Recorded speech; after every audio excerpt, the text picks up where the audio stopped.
भाई, अभी जो ब्रिटेन की महारानी का निधन हुआ है और उस निधन के बाद जिस तरह से भारत के झंडे को झुका करके शोक मनाया जा रहा है, उससे देश के लोगों के मन में एक सवाल आ रहा है। और इंटरनेट पर बहुत से लोग इस बात का आपस में चर्चा करते हुए जवाब सवाल कर रहे हैं कि भारत 90 साल की लीज पर है और पूर्ण आज़ादी हमको नहीं मिली है, एक पीरियड के लिए कुछ शर्तों के साथ हमको आज़ादी मिली है।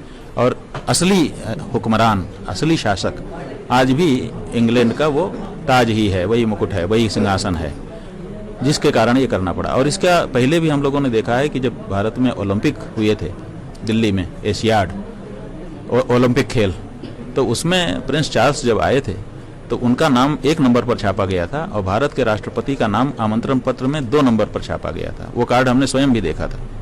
तो ये सवाल उस समय भी उठा था कि भारत के राष्ट्रपति तो सबसे ऊंचा होना चाहिए ना, नंबर 1 पर उसका नाम होना चाहिए। आखिर किस आशय से भारत के राष्ट्रपति को 2 नंबर पे नाम लिखा गया है? इसका मतलब है कि 1 नंबर कोई और ही है।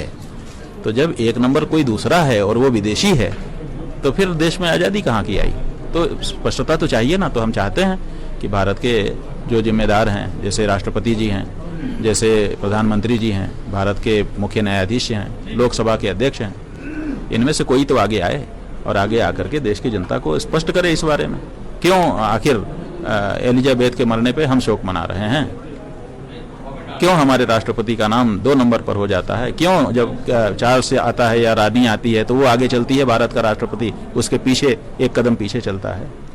आखिर इसका क्या कारण है, ये हम जानना चाहते हैं, पूरा देश जानना चाहते हैं। हमने तो कोई डॉक्यूमेंटेशन है ऐसा कुछ? हाँ जी, ऐसा कोई डॉक्यूमेंटेशन है क्या? भाई आप प्रोटोकॉल निकाल लीजिए। जब जब ऐसा हुआ है भारत में, प्रिंस चार्ल्स तो 2-3 बार आ गए ना। जब से हमने होश संभाला है तभी से 2 बार का याद है हमको, वो आ चुके हैं यहाँ भारत में। भारत का राष्ट्रपति उनके पीछे चला है।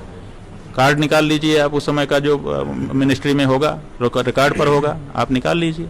सारे डॉक्यूमेंट हम ही लेके घूमे, आप कुछ ना करो।